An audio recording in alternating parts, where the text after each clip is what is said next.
ಭೀಷ್ಮನು ಮೂಲ ಹೆಸರು ದೇವವ್ರತ. ಆತನು ಶಂತನು ಮಹಾರಾಜ ಹಾಗೂ ಗಂಗಾದೇವಿಗಳ ಪುತ್ರ. ಬಾಲ್ಯದಲ್ಲೇ ಬಹಳ ಶೌರ್ಯ, ಧೈರ್ಯ ಮತ್ತು ನೀತಿಯುಳ್ಳವನಾಗಿದ್ದ. ಭೀಷ್ಮ ಪ್ರತಿಜ್ಞೆ.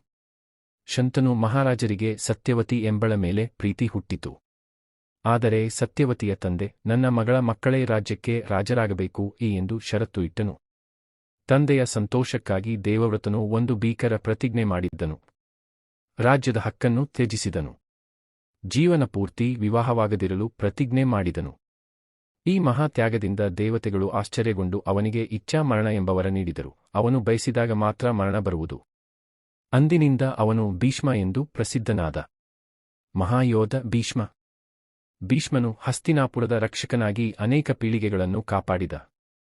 ಪಾಂಡವರು ಮತ್ತು ಕೌರವರ ಶಿಕ್ಷಣ, ಯೋಧ ಕಲೆಗಳು ಅವನ ಕೈಯಿಂದ ನಡೆದವು.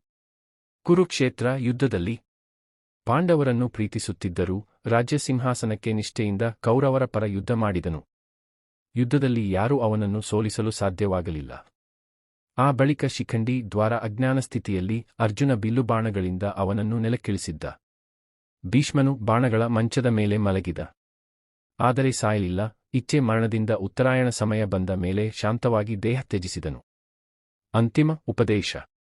ಸಾಯುವ ಮುನ್ನ ಧರ್ಮ, ರಾಜ್ಯಕಾರ್ಯ, ನೀತಿ ಇವುಗಳ ಬಗ್ಗೆ ಮಹತ್ವದ ಉಪದೇಶಗಳನ್ನು ಕೊಟ್ಟನು. ಅವೇ ಶಾಂತಿ ಪರ್ವ ಭಾಗವಾಗಿ ಪ್ರಸಿದ್ಧವಾದವು.